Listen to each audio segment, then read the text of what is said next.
ये हैं सुखविंदर कौर। उम्र 63 साल हो गई है। सुखविंदर 18 सालों से पेंशन पाने के लिए संघर्ष कर रही थीं। आखिरकार इनका संघर्ष खत्म हो गया है। भारतीय सेना से अब सुखविंदर को फैमिली पेंशन मिलेगी। इस खुशी के मौके पर इनके शुभचिंतक जमा हुए हैं। ये परिवार के सदस्य तो नहीं हैं, लेकिन परिवार से कम भी नहीं। नमस्कार, जस हिंदी देख रहे हैं आप। मेरा नाम है नेहा शुक्ला। भारतीय सेना के वीर जवानों के शौर्य के किस्से सिर्फ भारत ही नहीं बल्कि दुनिया भर में सुनाए जाते हैं। आज हम बहुत ही विशेष कार्यक्रम लेकर आपके सामने उपस्थित हुए हैं। पूर्व सैनिकों का भी जो जज्बा है, सेवा का जज्बा, वो कैसा होता है, इसी की एक वानगी आपके सामने हम लेकर आए हैं। हम पूर्व सैनिकों की एक ऐसी संस्था से मिलने जा रहे हैं जिसने भारतीय सैनिकों के परिवारों की कानूनी लड़ाई में मदद की है, और ऐसे ऐसे किस्से इनके पास हैं जो ये बताते हैं कि पूर्व सैनिकों के परिवार वालों को पेंशन दिलाने के लिए या फिर जो दूसरी कानूनी अड़चनें थी उसमें इन्होंने अपने हौसले कभी पस्त नहीं होने दिए। सालों का संघर्ष जो है जारी रखा। ये संस्था 22 सालों से चल रही है और इस संस्था का नाम है ex servicemen grievances cell Mohali, और इसे चलाते हैं लेफ्टिनेंट कर्नल है SS सोही। उनसे मिलेंगे और उनके संगठन के सदस्यों से मिलेंगे। तो आइए शुरू करते हैं आज का ये खास सफर।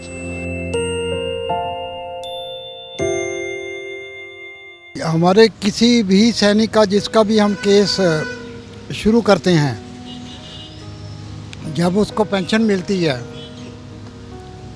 जितनी खुशी मेरे को होती है, मेरे पूरे मेंबरों को उतनी खुशी होती है, क्योंकि हम लोग सब एक टीम बने हुए हैं। रिटायर्ड लेफ्टिनेंट कर्नल SS सोही की ये बातें इस बात का सबूत हैं कि यहाँ मौजूद सबके बीच आपसी स्नेह परिवार के सदस्यों की जैसा ही है। सबको इतनी खुशी होती है बिकॉज सबकी इन्वॉल्वमेंट है, सबकी अपनी रजिस्टर्ड संस्था है। इतने सालों से हर फ्राइडे को हम बैठते हैं और जिसके चलते हमारा एक बॉन्ड बना हुआ है, और ये अनकंडीशनल बॉन्ड है, एक प्यार का बॉन्ड है।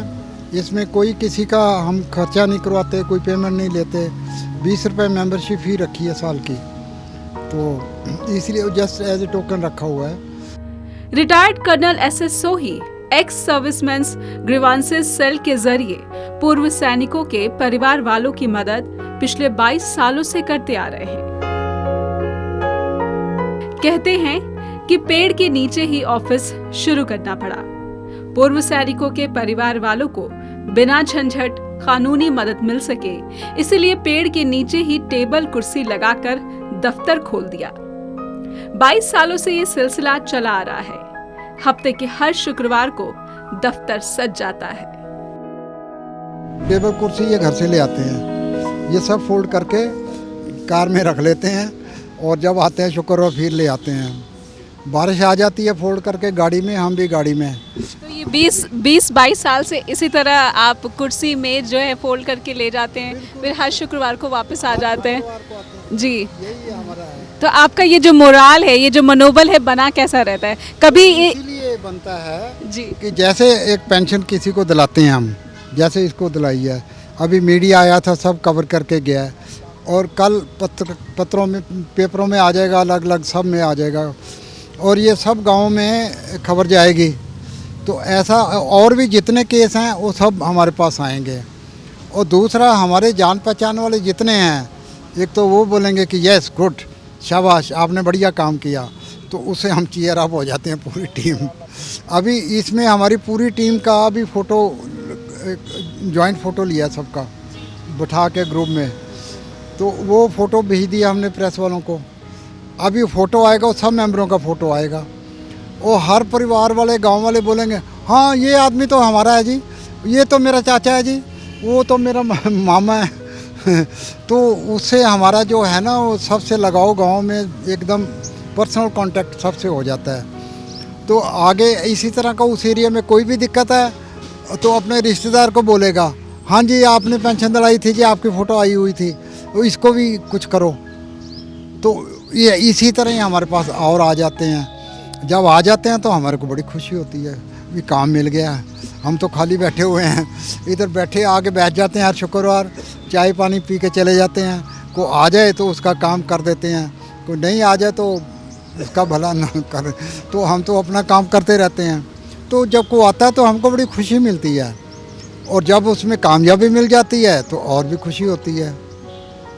यहाँ जो हमारे साथ आसपास बैठे हुए हैं इनकी भी बहुत ही इंटरेस्टिंग स्टोरीज़ हैं, तो मैं चाहती हूँ कि एक एक करके इनकी कहानियाँ सुने। आप बताओ जोगिंदर साहब। सर, आप कौन सी यूनिट से हैं, आपका नाम? एयरफोर्स में फ़्लाइट इंजीनियर था, मास्टर वारंट ऑफिसर।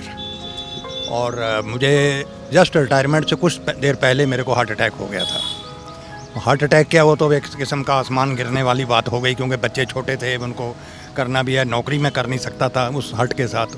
मेरा जो पेशा था वो भी ऐसा था कि मेडिकली फिट होना ज़रूरी था।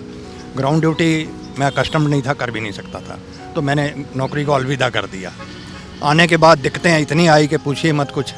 कहीं नौकरी लेने जाता तो पता बाद में चलता था इंटरव्यू के बाद कि हाँ जी ऑलरेडी बंदे तो रखे हुए हैं, आपको तो ऐसे ही वो इंटरव्यू हो रही है आपकी। तो करते करते कुछ नहीं, बहुत मेहनत की, ट्यूशनें पढ़ाई, ये किया, फिर एक किसी स्कूल में जाने लगा, वहाँ से 5-4 हज़ार इस तरह बच्चे पाल के उनको बड़ा के कर दिया। उसके बाद वो जो मुसीबतें मुझे आई थी, तो मुझे फीलिंग तो अंदर से थी मैं भी किसी के लिए कुछ कर सकता हूँ कि नहीं। तो मैं फिर उन दिनों से सोही साहब के साथ जुड़ गया। तो मुझे भी वही अच्छा लगता है कि उस टाइम मेरी भी कोई हेल्प करता था, मेरे को कितना अच्छा लगना था। अब मैं फुल फ्लैज इनके साथ जुड़ा हुआ हूँ कि जो भी कोई कर सकता हूँ अपनी तरफ से तो वो मैं करता हूँ। अभी मैं क्या कर सकता हूँ, सोही साहब बहुत कुछ अच्छे जानकार हैं इस मैटर के, तो टेक्निकल जो है इनके पास काफ़ी एक्सपर्टाइज है, मगर मैं इसका एक्सपर्टाइज हूँ अभी मोबाइल का। लोगों के स्पर्श का काम है, कोई एनीवन इज़ वेलकम, मैं कर दूँगा। कंप्यूटर मैं चला लेता हूँ, तो वो काम मैं लुक आफ्टर कर रहा हूँ। ये बहुत बड़ा काम है कि आपने एक डिपार्टमेंट संभाल रखा है, टेक्नोलॉजी का डिपार्टमेंट आप संभाल रहे हैं। पर्स जो है ना, एक नया सिस्टम शुरू हुआ, शायद आपकी नॉलेज में हो कि नहीं, पेंशन का। वो नया है, अभी सब लोगों को वो पता नहीं लगता, क्योंकि ऑनलाइन सभी एक्सपर्टाइज नहीं है सबके पास, स्पेशली गांव वाले जो हैं जिनके पास नेट ही नहीं है, तो अभी दिक्कत बहुत फेस कर रहे हैं। तो जो कोई मेरे पास आता है या यहाँ आता है तो मैं कोशिश करता हूँ कि अगर आज नहीं पता तो कल मैं फाउंड आउट करके वहाँ आ जाता हूँ। तो इस तरह मैं भी अपना कुछ थोड़ा मोटा योगदान तो दे ही रहा हूँ। बाकी मेरा भी एक काम इन्होंने किया है, अपने वकील साहब बैठे हैं, मेरा भी एक केस लड़े, क्योंकि मेरा हार्ट अटैक हुआ था मेरे को, दैट टू 27 ईयर बैक, नहीं ज़्यादा हो गए, 28-30 साल पहले। उसका मुझे अभी इन्होंने जिताया, मेरे को अभी डिसेबिलिटी पेंशन दिलवाई है अभी इतने साल बाद। आज भी मैं बोर्ड के पास से, उधर से कमांड हॉस्पिटल से ही आया हूँ, तो मेरा भी भला हो गया इसमें। मैंने पहले कभी सोचा ही नहीं था ये कि मैं लूँगा अभी या मुझे मिलनी चाहिए, मुझे खुद भी पता नहीं था इतना। मैं यहाँ आने के बाद मुझे पता चला कि आई एम एंटाइटल्ड, तो इन्होंने मेरे को हल्लाशेरी दिया कि आपको इंटाइटलमेंट है, लेते क्यों नहीं हो। अपने बारे में, आप किस यूनिट से हैं, आपका एक्सपीरियंस कैसा है इस संगठन के साथ, या फिर आर्मी में रहते थे और अब जब आम जिंदगी है, बहुत मुश्किल है आम जिंदगी? मैं 5 रेजिमेंट से सूबेदार मेजर जसवंत सिंह हूँ। हम काफ़ी देर से कर्नल सोही साहब के साथ लगे हैं। साहब इतनी एज के बाद भी अपना बहुत निष्काम सेवा करते हैं लोगों की। ਇੱਥੇ ਸਾਨੂੰ ਬਹੁਤ ਅੱਛਾ ਲੱਗਦਾ, ਅਸੀਂ ਸਾਰੇ ਇਕੱਠੇ ਮਿਲ ਜੁਲ ਕੇ ਬਾਤਚੀਤ ਕਰਦੇ ਹਾਂ। ਸਾਹਿਬ ਦੇ ਨਾਲ ਕੋਈ ਸਪੋਰਟ ਕਰਨ ਦੀ ਜ਼ਰੂਰਤ ਪੈਂਦੀ ਹੈ, ਹਮੇਸ਼ਾ ਅਸੀਂ ਇਹਨਾਂ ਦੇ ਨਾਲ ਖੜਦੇ ਹਾਂ।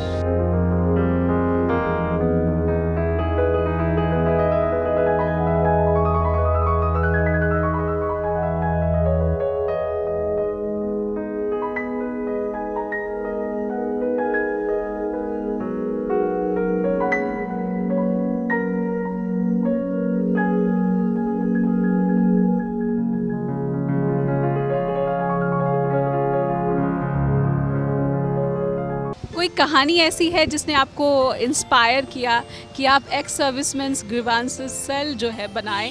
कोई ऐसा मोड़ आया जीवन में कि आपको लगा कि ऐसी संस्था का अस्तित्व में आना ज़रूरी है, ताकि जो आप काम कर रहे हैं, जो आप पूर्व सैनिकों के परिवारों की मदद कर रहे हैं, उनकी सेवा कर रहे हैं, ये हो सके? क्योंकि जब मैं रिटायर हो के आया तो पहले सिविल में नौकरी किया, एक होटल का जीएम था मैं, और वहाँ जो सैनिक गेट के खड़े होते थे, सलूट मारते थे, और जो लोग थे कोई 5 रुपए कोई 10 रुपए उनको टिप देता था। तो मैंने कहा ये तो सैनिकों की बड़ी नकदरी है, और सैनिकों को कोई जॉब नहीं दे रहा था। और जॉब क्या थी इनके पास? सिक्योरिटी की जॉब थी। इतने इंडस्ट्रियल एरिया यहाँ पे हैं, इंडस्ट्रीज़ हैं, उनके गेटों पे जितनी भी सिक्योरिटी है वो सब सैनिक वहाँ खड़े हुए हैं। इनकी नकदरी होती थी और देवर अंडरपेड, और नौकरी वो ले लेते थे बिकॉज वो तो यंग एज में रिटायर होके आ जाते हैं सैनिक, 40-45 साल की उम्र में घर आ जाते हैं। तो उन्हीं दिनों सैनिकों की फैमिली ऑब्लिगेशन सबसे ज़्यादा होती हैं। बच्चे ग्रोन अप हो जाते हैं, बड़ी क्लासों में होते हैं, सैनिक ने घर भी बनाना होता है, बच्चों की शादी भी करनी है, बेटी की भी, तो सबसे ज़्यादा खर्चों का टाइम तो वही होता है। तो उसी समय उसकी नौकरी खोस ली जाती है। तो नौकरी के बगैर ये लोग जो भी नौकरी मिलती है काम वो ले लेते हैं, और सब स्टैंडर्ड जॉब जो हैं, मीनियल जॉब, वो भी करने को मजबूर हो जाते हैं। तो ये सब देख के हमारे को बहुत बुरा लगा। होटल के गेट पे वो सब सैनिक वहाँ खड़े रहते हैं क्योंकि ये स्मार्ट होते हैं, अच्छे से वर्दी पहनते हैं, और इनकी तनख्वाह थोड़ी सी रखनी है, किसी की 4,000, किसी की 8,000, बस थोड़ी थोड़ी तनख्वाह। और ये क्या करते थे, उसी तनख्वाह में डबल काम करते थे, 8-8 घंटे की 2 शिफ्ट कर ली तो डबल तनख्वाह ले ली, और उसी से ये परिवार पाल रहे थे। कई तो सैनिक हफ्ते में 1 दिन घर जाते थे, लगातार ड्यूटियां करते रहते थे। तो हमको लगा ये बहुत ज़्यादा ही कुछ नकदरी हो रही है सैनिकों की, तो इनकी मदद के लिए कुछ आना चाहिए हमको आगे। और बहुत सारे केस ऐसे थे कि जो जिला सैनिक वाले बोल देते थे कि ये जी रूल में नहीं है ऐसा। जैसे जसविंदर का केस लो, ये 2005 में हमारे पास आई, बोली मेरे फादर की डेथ हो गई है, मदर की तो उससे भी पहले डेथ हो गई थी, तो मेरे को कुछ मिल सकता है, मेरा कुछ बन सकता है। तो हमने कहा भी प्रोविज़न तो नहीं है आर्मी की तरफ से डॉटर को पेंशन देने की, लेकिन आपके लिए हम केस शुरू कर देते हैं, आपका केस तो काफ़ी जेन्युइन है, और शुरू कर दिया हमने इसका केस। पेंशन तो खैर लग गई क्योंकि लॉजिक जो हमने दिए है कि she is unable to earn, she is unmarried, she is medically unfit, और फादर के ऊपर डिपेंडेंट थी। अभी फादर मर गया तो पेंशन तो ड्राई अप हो गई, तो अभी ये कहाँ से रोटी खाएगी। और जवान लेडी है, घर में कोई नहीं है, ब्रदर इसके सेटल हो गए, तो उन्होंने कंसिडर किया कि यस केस तो बड़ा लॉजिकली जेन्युइन है, तो आर्मी ने भी मदद किया, इसको पेंशन दी। उसके 2 साल बाद एक और केस आ गया, एक कर्नल साहब की बेटी आ गई हमारे पास, अनमैरिड थी वो भी, उसको फिर पेंशन दिलाया इसी लॉजिक के ऊपर ही कि इसने फादर की सेवा की है इतने साल, इसकी मदर नहीं थी, तो फादर की पेंशन मदर की बजाय इसको मिलनी चाहिए, बिकॉज मदर की तो बहुत पहले डेथ हो गई, लेकिन फादर की सेवा तो इसने की लेडी ने। तो ये लॉजिक के ऊपर ही उन्होंने बोल दिया कि हाँ ठीक है इसको भी। उसके बाद तीसरी एक और लेडी आ गई 10-11 में। जब तक तीसरा केस हमने आर्मी से जीत लिया, क्योंकि लॉजिक ऐसे हमने दिए तर्क, वो आर्मी ने मान लिए, बोलते बिल्कुल ठीक बात है जी, बात तो अच्छी है और वी शुड हेल्प।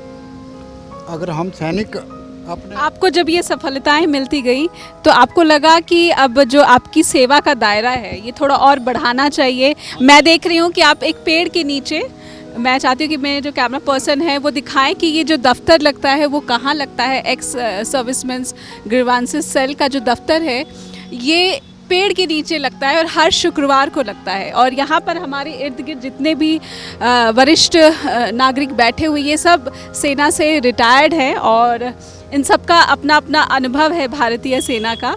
और बहुत सारे किस्से हैं, जब मैं यहाँ पर हमारी टीम जब सिंधी की पहुँची तो सबके बहुत ही रोचक किस्से हैं, भारतीय सेना से जुड़े हुए किस्से हैं, निजी ज़िंदगी की कुछ चुनौतियों वाले किस्से हैं।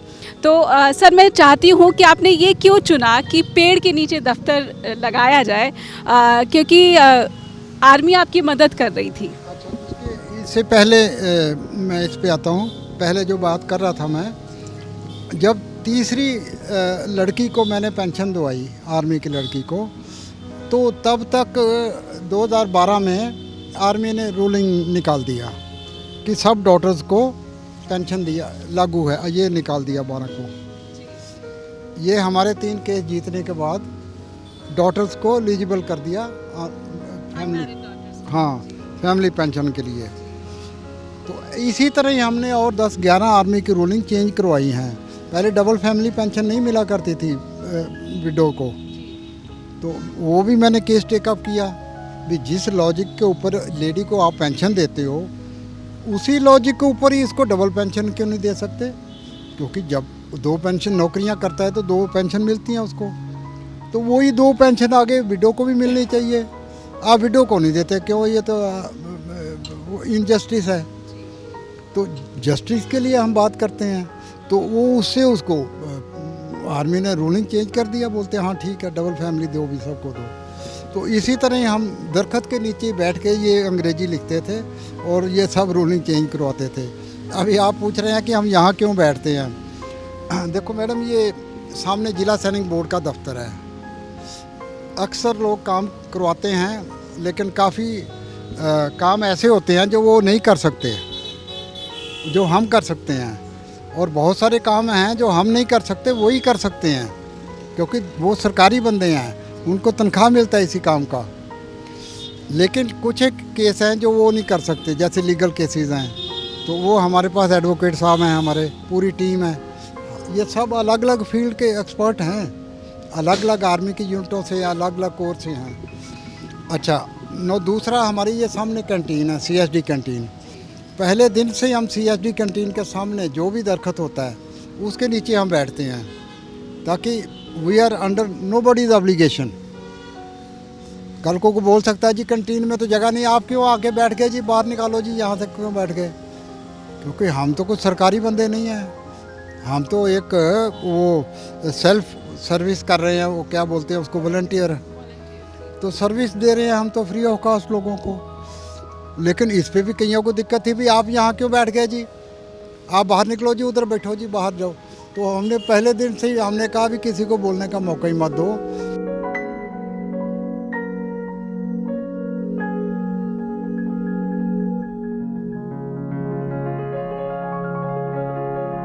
तो कैंटीन में सब बैठे थे, तो और भी आदमी मेंबर में बैठे थे, देखो तो मैं देख के मुझे अच्छा लगा, फिर मुझे थोड़ा एरियर मिला, मुझे अच्छा लगा कि इसको कंट्रीब्यूट कर दूँ। मैं 5000 रुपये इनको फिर डोनेट किया था उस टाइम पे। उसके बाद हमने देखा कि और लोग ऐसे हैं जिनको तो पेंशन मिल नहीं रही, इंटाइटल्ड हैं। हमारे साथ एक 15 साल के बाद पेंशन मिली, एक को 50 साल के बाद महेंद्र सिंह को परमदी अंधा हो गया, उसको सुचड़ी नहीं। गोल्ड मेडलिस्ट बंदे थे, क्या नाम सर उनके साथ, हाकम सिंह देगा, उन्होंने 15 उन्होंने पेंशन दी 14.5 साल बाद वाजपेयी दिया, उन्होंने पेंशन आई फैमिली दी। एक पेंशन होर एक देखी इन्होंने कि उन्होंने पेंशन 1 मिनट नहीं मिलती सी, कोई भी 1 मिनट एक ने अप्लाई किया, 2 पेंशन दवाई तो उन्होंने कौन साहब ने उन्होंने उस बंदे ने। तो उस करके इसके नाल बैठे हुआ हूँ। मैडम ऐसे एक होर सिख मैडम सी, वो तो बैड रिडन है हाले अज तक भी, ਉਹਦੀ ਮਤਲਬ ਸੁਰਿੰਦਰ ਕੌਰ ਉਹਦੀ ਬੇਟੀ ਹੈਗੀ ਆ, ਰਣਜੀਤ ਕੌਰ ਉਹਦਾ ਨਾਂ ਹੈ, 2 ਫੇਸ ਰਹਿੰਦੀ ਆ। ਉਹਦੇ ਇੰਨੀ ਨੱਠ-ਭੱਜ ਕਰਕੇ ਉਹਦੀ ਪੈਨਸ਼ਨ ਲਈ 5-7 ਵਾਰੀ तो मिलिट्री हॉस्पिटल जाना पड़ा।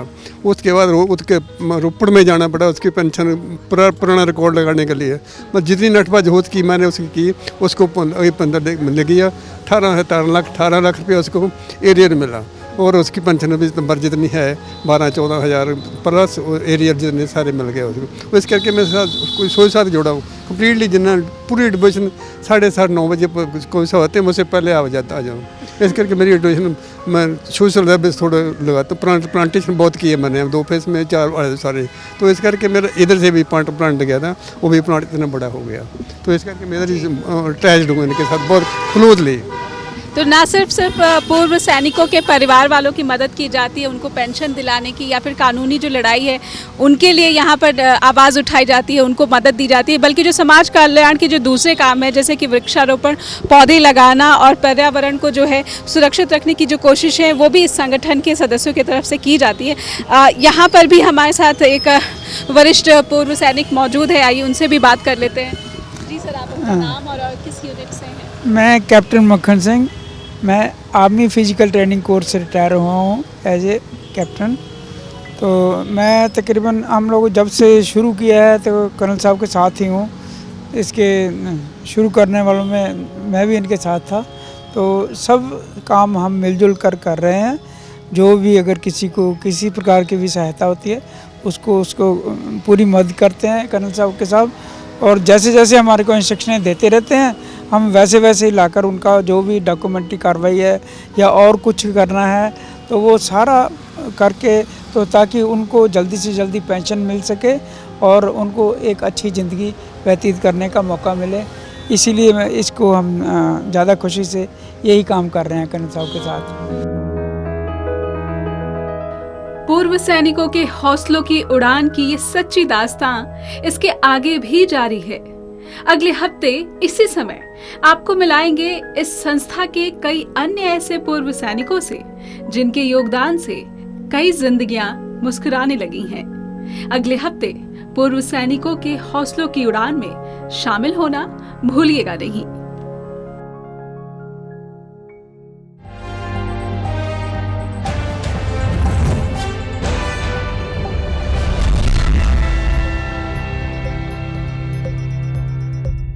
मिलजुल कर काम करने का जो एक कॉन्सेप्ट कर्नल सोही ने शुरू किया है उसको ही सभी सदस्य जो हैं वो आगे बढ़ा रहे हैं और तत्परता ऐसी है कि कोई भी एक दिन भी मिस नहीं करता है। हर शुक्रवार को ये लोग पहुंचते हैं और कुनबा समय के साथ बड़ा भी हो रहा है। सर, आप कुछ कहना चाहेंगे? मैं सिविल से हूँ, थोड़ा सा मैं भी ये डॉक्यूमेंटेशन जो बोला ना जो वो प्रॉब्लम आती है सिविल ਦੇ ਵਿੱਚੋਂ ना डॉक्यूमेंट फाइल तैयार करनी, जे कोई कमी होंगी है ਉਹਦੇ ਵਿੱਚ मैं वो पूरी करता हूँ ਨਾਲ साथ होकर।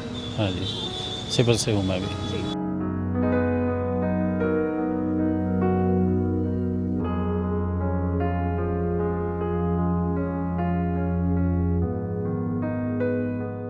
मेरा नाम जी करनैल सिंह, बम्बई इंजीनियर ग्रुप में नौकरी किया और हम कम से कम भी 15 साल से सोही साहब के पास आते हैं। सोही साहब ने हमारी हर प्रॉब्लम हल किया। कोई और फौजी को प्रॉब्लम होती है, किसी को गांव में, किसी फैमिली को, उसको भी हम इधर लेकर आते हैं, वो भी सारी प्रॉब्लम करते हैं। हम सोही साहब ने जो संस्था शुरू किया है इससे हम बहुत खुश हैं और इसको हम और भी आगे बढ़ाना चाहते हैं। जी मैं प्रकाश सिंह इंडियन नेवी से रिटायर हूँ। मेरे बड़े ब्रदर आर्मी से रिटायर थे, उनको सोही साहब ने डिसेबिलिटी पेंशन दिलवाई थी क्योंकि जो कि वो बंद कर दी थी, वो ऑफिस में आने नहीं थे देते उनको, तो इसलिए फिर उन्होंने मुझे बताया, मैं लीव पर था, छुट्टी पर था, तो उसने बताया कि ऐसे ऐसे सोही साहब ने ऐसे किया कि आप भी मिलो जाके। तो मुझे 18-20 साल हो गए तकरीबन, उस टाइम से मैं उनके साथ में लगा हुआ हूँ और मेरे भी काम किया था। एक मुझे गैलेंट्री अवार्ड मिला था 1971 की लड़ाई वाला, तो उसकी नोटिफिकेशन नहीं थी मिल रही, तो फिर वो इन्होंने बहुत जल्दी मंगवा के दे दी थी मुझे। तो ऐसे बड़े अच्छे काम कर रहे हैं साहब, हम भी सुबह ही इनके साथ पहुंच जाते हैं इनके साथ।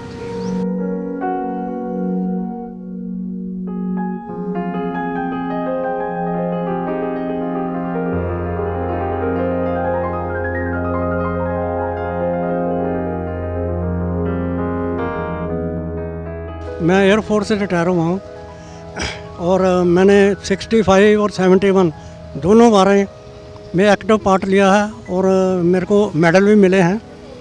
मैं एक चीज़ कहना चाहता हूँ, जो एक्स सर्विसमैन बहुत पहले रिटायर हुए हैं, जैसे मेरे केस में मैं 81 नवंबर में हुआ था, उनको इतनी नॉलेज नहीं होती और ना ही उसमें इतना अमेंडमेंट कोई होती है। वो नॉलेज की वजह से उनको अपने इस उम्र में आके बहुत परेशानी झेलनी पड़ती है। जैसे कि मेरे केस में जब 81 में मेरा पीपीओ ऑर्डर इशू हुआ है, उसमें मेरी डेट ऑफ बर्थ ही नहीं है और ना ही मेरी वाइफ का फैमिली पेंशन एंडोर्समेंट हुआ है। बहुत देर के बाद मेरे को पता चला, ये यूनियन के थ्रू अपनी जो यहाँ पे आते हैं इनकी नॉलेज से पता चला भी जो वह पीपीओ है ना वो दोबारा कराना पड़ेगा। मैं अपनी वाइफ का एफर्ट्स करके इनके ज़रिए अपना पीपीओ कराया। और एक बात और है, मेरे पीपीओ में अभी तक मेरे डेट ऑफ बर्थ नहीं लिखी हुई है और उसकी वजह में आई एम अप्रोचिंग 80 ईयर, मेरे को प्रॉब्लम आ सकती है और मैं फिर इनके साथ डिस्कस किया है और जैसे ये कहेंगे मैं फर्दर एक्शन लूँगा। और मैं सभी एक्स सर्विसमैन जो कि बहुत पहले के रिटायर हुए हैं बिफोर 85, उनको अपने सारे डॉक्यूमेंट चेक करने चाहिए और देखना चाहिए कि उनका फैमिली एंडोर्समेंट और अपना पीपीओ में डेट ऑफ बर्थ है कि नहीं तो बहुत आगे जाके कॉम्प्लिकेशन पैदा होगी।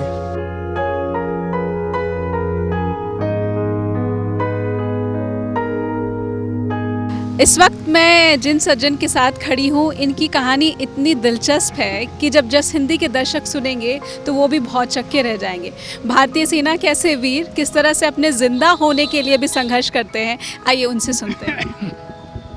सर, अपना नाम और किस यूनिट से हैं? मेरा नाम सूबेदार प्रीतम सिंह, मैं मकनैज ग्रुप से हूँ। तो मैंने आर्मी में 26 साल सर्विस की है। उसके बाद मेरे को अनफिट हो गया था मैं, तो मेरे को वापस आना पड़ गया घर, पिल्सन आ गया। पिल्सन होने के बाद मेरे को गवर्नमेंट ने मरिया डिक्लेयर कर दिया, पंजाब ने कराया है या पता उधर कराया है। फिर मैं दिल्ली भी गया था, दिल्ली जाकर मैं उनको बोला कि मेरे को आपने मरिया क्यों डिक्लेयर कर दिया। तो उन्होंने मेरे डॉक्यूमेंट देखे, देखने के बाद मेरे को बताया उन्होंने कि हमने तेरे को मरिया डिक्लेयर नहीं कराया, तुम्हारी फ़ौज कर रही है। तो फिर मैं फ़ौज के ऊपर भी केस कराया। तो मेरे वकील साहब ने जिस टाइम केस कराया तो उसको जज साहब ने पूछा कि इसने केस पहले क्यों नहीं किया, अभी केस कर रहा है। उसने बोला कि साहब ये कागज़ों में इसकी डेथ है। उस डेथ के कारण मेरे को पिल्सन भी बहुत काफ़ी लेट मिली। तो जिंदा मेरे को किसी ने भी नहीं लिखा। हाई कोर्ट ने भी मेरे को मतलब कि पूछ कर उसने भी पहले केस क्यों नहीं कराया, उसने भी पिल्सन मेरे को लगा दी, लेकिन जिंदा उसने भी नहीं लिखा। फिर मेरे पास जो डेथ सर्टिफिकेट है उसके ऊपर पटियाला डीसी साहब के साइन हुए हुए हैं। वकीलों ने मेरे को बहुत बोला कि तुम केस करो, वकील साहब को हम बुलाएंगे। मखा नहीं, मैं किसी के ऊपर कोई केस नहीं करूँगा। जो उन्होंने अपनी कार्रवाई करनी थी उन्होंने अपनी कार्रवाई कर दी। तो अभी भी मैं कागज़ों में मेरी डेथ है, तो ग्राउंड पर मैं ज़िंदा हूँ, बैठा हूँ। अभी मैं कर्नल सोही साहब के पास यहाँ तकरीबन 20 साल से आ रहा हूँ। तो जितनी हम यहाँ पर किसी को पिल्सन नहीं लगी, पिल्सन लगवा रहे हैं, आम ज़्यादा फौजियों का केस हम ज़्यादा यहाँ पर फॉरवर्ड कर रहे हैं। तो उनमें मेरा भी केस यहीं से कर्नल सोही साहब ने कराया था। तो उन्हीं ने मेरे को पिल्सन लगवाई है, डिसेबिलिटी पिल्सन जो मेरे को लगी है वही उन्हीं ने लगवाई है। तो ऐसे तो हमारा आर्मी का है रूल है, ये पता नहीं क्या कैसा रूल है। तो अभी भी मेरे को यही बोलते हैं कि तुम केस करो, तेरे को ज़िंदा करेंगे, तेरे को मरिया कैसे डिक्लेयर कर दिया। अभी मैं क्या ज़िंदा बोलूँ, क्या मैं बोलूँ, जब मैं अभी गवर्नमेंट से पिल्सन ले रहा हूँ। तो अभी एज भी मेरी काफ़ी होगी, तकरीबन 81 भी ख़त्म होने वाला है। जस हिंदी देख रहे दर्शकों को मैं एक जानकारी दे दूं कि आज इस संगठन के जो तमाम वरिष्ठ सदस्य हैं वो इसलिए जमा हुए हैं। वैसे तो ये रूटीन है, नियमित है कि हर शुक्रवार को ये सारे सदस्य कर्नल सोही के नेतृत्व में यहाँ पर बैठते हैं। लेकिन एक ख़ास अवसर आज ये है कि सुखविंदर कौर मैम जो हैं, इनको एक बहुत बड़ी कानूनी लड़ाई के बाद जीत हासिल हुई है और अब इनको पेंशन मिलेगी और कोर्ट ने इस पर मुहर लगा दी। एक फ़ैसला, एक अच्छा फ़ैसला इनके हक़ में आया है। मैम क्या कहना चाहेंगी इस खुशी के मौके पर? हाँ जी मैम, मेरे डैडी की फादर पेंशन आती है, मतलब सूबेदार मेजर की आ रही थी। तो बट उनके डिस्चार्ज बुक पर ना ऑनरी लेफ्टिनेंट लिखा हुआ था। तो फिर मैंने सर से बात की, कर्नल सर से, भी मेरे को ये क्यों नहीं पेंशन मिल रही, सूबेदार मेजर की क्यों मिल रही है। तो फिर इन्होंने आगे वकील सर से मेरे को बोला, इनसे मतलब कोर्ट केस किया हमने। तो उसके बाद 7 साल मतलब 2016 में केस लगाया था, हिंदी में बोलो, मतलब 2016 में केस लगाया था। तो अब 2023 में केस जीते हैं, मतलब मेरे को ऑनरी लेफ्टिनेंट की पेंशन लगेगी। आपका यहाँ पर आना और मदद मांगना सफल हो गया? हाँ जी, बहुत ज़्यादा। हाँ जी, बहुत हेल्प मिली है मुझे यहाँ NGO से, बहुत ज़्यादा। आपने सुना कि जिस उम्मीद के साथ आई थी, इतने सालों से आ रही थी, वो उम्मीद पूरी हो गई है और आज यहाँ पर सेलिब्रेशन के मूड में दिख रही हैं। और वकील साहब जो इन तमाम जो सदस्य हैं उनकी लड़ाइयों का जो है एक कानूनी मदद मुहैया करवा रहे हैं। आइए उनसे समझते हैं। सर बहुत बहुत स्वागत है आपका जस हिंदी TV पर। और कर्नल सोही जो काम कर रहे हैं, कानूनी रूप से उसे आप पेश कर रहे हैं अदालतों में, कितनी अड़चनें आती हैं? क्योंकि भारत एक ऐसा देश है जहाँ पर कानूनी लड़ाई लड़ना ये सोचना भी एक आम नागरिक के जो लिए हैसियत की बात नहीं होती है, और न्याय की बात तो शायद, क्योंकि लंबा वक्त लग जाता है।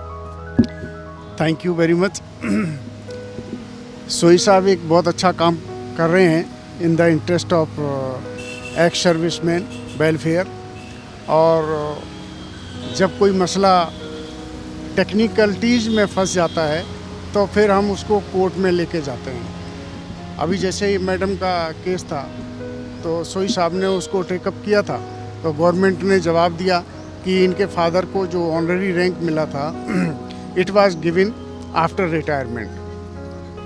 तो वो रिकॉर्ड वगैरह निकलवाने के बाद उसमें मुझे पता चला कि उनका जो नोटिफिकेशन था उसमें लिखा हुआ था कि ऑनररी रैंक दो it is given on the occasion of 26 January 1980 but it was applicable with effect from the date of discharge. Now court में ये इशू हुआ और जो सरकारी जो महकमा था उधर से जवाब आया कि इनको जो है ना, इनके फादर को जो ऑनररी रैंक मिला it was given after retirement, therefore he और she is not entitled for benefit. तो कोर्ट ने after hearing both the party ये हेल्ड किया since he was given the honorary rank on the day of discharge. On the day of discharge means on that day he was in the service, therefore he was entitled for pension of honorary rank of lieutenant, and after his death she is entitled for family pension of the same rank, and entire arrear has been granted with interest, so now she will be benefited for that। ऐसे करके बहुत सारे case आते हैं जो court से ही सुलझ पाते हैं, जो लोकल लेवल पे नहीं हो पाते हैं। जैसे अपना ये अभी सूबेदार प्रीतम सिंह का था, he was struggling for years together to prove that he is life. तो कोर्ट के ऑर्डर्स के बाद ही उनको वो बेनिफिट वगैरह मिला। और अपने जैसे अपने ब्रदर MW साहब जोगिंदर सिंह हैं, इनको जो है हार्ट अटैक आया था आफ्टर 27 ईयर ऑफ सर्विस, और इनको डिसेबिलिटी पेंशन डिनाई किया। बोला कि ये बीमारी सर्विस की वजह से नहीं है, service is not responsible for that disease, therefore he is not entitled. तो कोर्ट ने उसको भी हेल्ड किया कि भाई बंदा 26 ईयर सर्विस करने के बाद उसको ये बीमारी हुई है, वो घर से तो लेके नहीं आया था। तो ये बीमारी जो हुई है it is because of stress and strain of the service, consider करके उनको ऑर्डर कर दिया कि ये भी उनको जो है डिसेबिलिटी पेंशन दिया जाए। ऐसे बहुत सारे केस आते हैं जो टेक्निकलिटी की वजह से क्लैरिफिकेशन के लिए लोगों को डिप्राइव कर देते हैं बेनिफिट के लिए, जो जिसके लिए वो हकीकत में इंटाइटल होते हैं। Miss interpret of the law कर देते हैं कई बार। अभी एक अपने गुरपाल सिंह हैं यहाँ पे, कहाँ ये बैठे, इनको 8 साल की सर्विस के बाद निकाल दिया, बोला he is not fit for service. तो अब बंदा फिट फॉर सर्विस नहीं है तो कुछ कमी होगी तभी तो होगी। तो जब चेक किया तो ही वाज एक्सीलेंट, सारे एग्ज़ाम क्लियर किए हुए थे, कोई प्रॉब्लम नहीं थी, तो निकाल क्यों दिया? निकाल दिया। And at that time he was low medical category, तो उसको डिसेबिलिटी पेंशन देना चाहिए, वो भी नहीं दिया, कुछ नहीं दिया। बाद में कोर्ट ने इनको डिसेबिलिटी पेंशन दिलाया। तो ऐसे करके मतलब एक टाइप का थोड़ा सा गदर टाइप कह सकते हैं। एक तरह का गदर है, हाँ। जो कि लेफ्टिनेंट कर्नल सोही के नेतृत्व में, लीडरशिप में जो है ये सारे पूर्व सैनिक जो है वो कंट्रीब्यूट कर रहे हैं इस गदर में। और जो एक एक परिवारों की जो है कहानियां हैं वो इतनी इंस्पायरिंग है कि रिटायरमेंट के बाद भी ये जो हमारे फौजी हैं इनका सेवा करने का जो जज्बा है वो ऐसा ज़िंदा रहता है। और ये सिर्फ भारतीय आर्मी के सैनिकों के साथ ही हो सकता है। उनके साहस और उनकी जो सेवा का जज्बा है देश के लिए, देश के परिवारों के लिए, वो सिर्फ भारतीय सैनिकों के साथ ही हो सकता है। कर्नल सोही के पास मैं दोबारा जाना चाहूँगी। इनके पास जो इंटरेस्टिंग स्टोरीज़ का जो एक पुलिंदा है वो बहुत ही लंबा चौड़ा है। सर कुछ और एक्सपीरियंस जो है हमसे शेयर करना चाहते हैं? एक और इंसिडेंट बड़ा इंटरेस्टिंग आया था जिसके ऊपर हमने काफ़ी मेहनत करनी पड़ी। वो एक यंग लेडी आई इधर, about 50 years type, unmarried daughter थी। तो उसने बताया कि मेरी मदर तो बेड रिडन है, शी कांट गेट अप, और बेड रिडन है, और हमारे पिताजी जो थे वो फौजी थे और उनकी डेथ हो गई है, तो हमको उसका कुछ मिल सकता है। तो हमने कहा भी मिल तो सकता है, आपकी मदर को मिलेगा, लेकिन कोई कौन था वो, उसका कोई डिटेल वगैरह दो। तो she said I have no document. अरे कोई डॉक्यूमेंट नहीं, कुछ तो बताओ, उसका कोई नंबर रैंक नेम बताओ जिससे हम तो शुरू तो करें केस। तो शी वाज अनेबल, क्योंकि डॉक्यूमेंट तो 50 साल पहले घर छोड़ के आ गई थी, इसके मदर फादर से सेपरेट हो गई थी, तो तब से उनके पास कोई डॉक्यूमेंट नहीं था, कुछ नहीं था। तो हमने पूछा भी फिर फादर रहते कहाँ थे, वो बताओ, कुछ तो बताओ, कहाँ से कुछ तो शुरू करें। तो उसने बताया जी एक गांव है मोरिंडा के बगल में, तो वहाँ पे रहते थे। तो हमने कहा भी ठीक है, ऐसे यही हवलदार जो जसपाल हैं, इनकी एक टीम बनाई हमने कि जाओ जी उस गांव में जाके खोजो कि ऐसे एक फौजी हुआ करता था, तो वो उसका घर कौन सा है, और उससे हम सर्च ऑपरेशन भी चलाया। हाँ गांव में टीम गई। अच्छा पहला जवाब मिला जी, वो था जी, वो तो आज से 12-14 साल पहले कहीं मर गया वो तो। अरे उसका कोई मकान, कोई रिश्तेदार, कोई बहन भाई, अजी कोई नहीं इधर तो। अरे तो हमने कहा कैसे करें यार, वो सब टीम घूम घाम के बात बूत करके लौट आई। हमने कहा यार वहाँ का लोकल 1-2 बंदे पकड़े, फिर एक टीम बना के भेजी, फिर जाओ यार दोबारा खोजो, उनका कोई यार दोस्त होगा, कहीं दुकान पे बैठता होगा, वो बूढ़ा बंदा कहीं गपशप मारता होगा, कहीं दरख्त के नीचे बैठ के। तो इन्होंने एक उसका दोस्त खोज लिया जो कि वहाँ पे डिस्पेंसरी वो चलाता था, मेडिकल, वो तो केमिस्ट था। तो उसने बताया मेरे पास बैठते थे, ऐसे ऐसे है। फिर उसने एक छोटा बैग दिया उसके, जिसमें उसका कागज़ पत्र थे। तो वहाँ से हमने उसका केस फिर शुरू किया। तो हमारे को तकरीबन 1.5-2 महीने लग गए इसी काम में, यही खोजने के लिए कि वो फौजी का वो नंबर रैंक नेम क्या था, क्योंकि लड़की ने तो बोल दिया। अच्छा उसने बोल दिया तो हमारा तो मीटर चालू हो गया, अभी इसकी मदद करनी है, कैसे करें, और ये वो सब चालू हो गए बस। तो ऐसे ऐसे तब जाके उसको अभी पेंशन दिलाई है। You know she has got 18 lakh arrear. आपने जो सर्च ऑपरेशन, पिताजी की डेथ हुए हैं 25 साल हो गए हैं, और तब से इनके पास कोई इनकम का साधन नहीं था।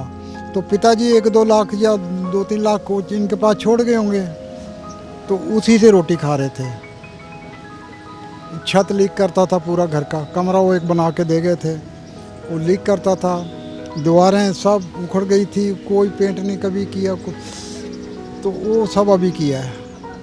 वो 1952 में आर्मी ने 2 साल नौकरी के बाद घर भेज दिया, और रात को कहीं ट्रेनिंग में घूम रहे थे, एक्सरसाइज कर रहे थे, वो मध्य प्रदेश में, ये जो क्या नाम है जगह का, झांसी, उसके नज़दीक में थे। वो रात को कहीं गिर गया, उसका पत्थर पे सिर लगा और उसकी आई साइड जाती रही। फौज ने क्या किया, उसको 2 बंदे साथ में लगा के, उसका घर यहाँ बनूड़ के पास घर था उसका, तो उसको घर भेज दिया, उसको घर भेज दिया। और बाद में बोलते हैं जी आपकी पेंशन आ जाएगी। पेंशन कहाँ आनी थी, डॉक्यूमेंट ही नहीं उसके कंप्लीट किया, ऐसे ही छोड़ दिया। अच्छा मैंने कहा जी ये बंदे का केस हमने कोर्ट में जीत लिया है, कोर्ट ने बोल दिया कि इसको पेंशन दो। तो फौज बोलती है जी हम इसकी पेंशन के जिम्मेवार नहीं हैं, क्योंकि हमने तो ब्लाइंड किया ही नहीं। अरे तुम लोगों ने ब्लाइंड नहीं किया तो फिर इसको 2 बंदों से बाजू पकड़ के इसको घर क्यों छोड़ के आए हैं? उसको वैसे बता देना था, वो रही ट्रेन, चढ़ जा और भाग जा घर। आप पकड़ के उसको घर छोड़ के आए हो, उन पेरेंट के, उसकी वाइफ के हवाले करके गए हो, क्यों, क्या जरूरत थी? तो उनको जवाब नहीं आया। ओझा साहब ने केस लड़ा उसका। तो मैंने कहा अभी सुप्रीम कोर्ट में एक जवान को पेंशन डिनाई करने के लिए आप सुप्रीम कोर्ट में चले जाते हो, सुप्रीम कोर्ट मना करता फिर भी पेंशन नहीं देते हो। तो मैं कहा सर आप और किसके पास जाएं हम बताओ, पाकिस्तान आर्मी के पास। तो चीफ बोलता है अच्छा ठीक है, हाँ वो इशारा करे अपने जनरल साहब को भी इनका केस देखो। ब्लाइंड मैन का तो मेरे को लेटर वहीं पकड़ा दिया, लो जी पेंशन ग्रांटेड गिवन। और दूसरे का मैं, वो बोलते हैं जी इसका हम करके भेजते हैं, इसको भी देंगे, डोंट वरी, मेरे को चेक कर लेने दो डिटेल। और दोनों को पेंशन लेने के लिए मेरे को चीफ से जाके उलझना पड़ा। और चीफ बोलता है कर्नल सोही आप बैठे बैठे बता सकते हो। मैं कहा नहीं सर, मैं खड़ा होकर बताऊंगा, मेरे से बैठा नहीं जाता। भारतीय फौजी सिर्फ सीमा पर ही हौसले का परिचय नहीं देता है, बल्कि जब वो रिटायर होने के बाद आम जिंदगी में लौटता है तब भी जो उसका हौसला है, जो उसकी सेवा की भावना है, वो दम नहीं तोड़ती है। वो आम जीवन की चुनौतियों से लड़ते हुए इस जज्बे को बरकरार रखते हैं। और इसी का जीता जागता उदाहरण है लेफ्टिनेंट कर्नल सोही का ये संगठन, जिसके ज़रिए उन्होंने 22 सालों से अलग अलग पूर्व सैनिकों के परिवारों की मदद की है। और कई किस्से हमने सुने जो कि रोंगटे भी खड़े करते हैं। जो असहाय बेटियां हैं भारतीय सैनिकों के परिवारों की, उसकी किस तरह से उन्होंने मदद की है। कुछ ऐसे जवान जिन्होंने अपना किस्सा सुनाया कि किस तरह से आर्मी से उन्हें अपने अधिकारों के लिए ही जो है लड़ना पड़ा, कोर्ट में भी जाना पड़ा, सुप्रीम कोर्ट तक भी उन्हें बुलाया गया याचिकाओं के साथ, लेकिन हौसला इनका बना रहा। और लेफ्टिनेंट कर्नल सोही जो काम कर रहे हैं, इसके लिए कोई शब्द जो है वो काफ़ी नहीं कहे जा सकते। इसलिए उनके जज्बे को सलाम, उनके संगठन को सलाम। जस हिंदी का ये विशेष कार्यक्रम इसी के साथ करते हैं समाप्त। आपसे फीडबैक की उम्मीद है जो आप हमें दे सकते हैं info@justbroadcasting.com पर, और neha@justbroadcasting.com पर भी मुझे आपके फीडबैक के साथ साथ, जिसमें आप शिकायत भी दे सकते हैं, सुझाव भी दे सकते हैं, हर रोज़ इंतज़ार रहता है। दीजिए इजाज़त, धन्यवाद।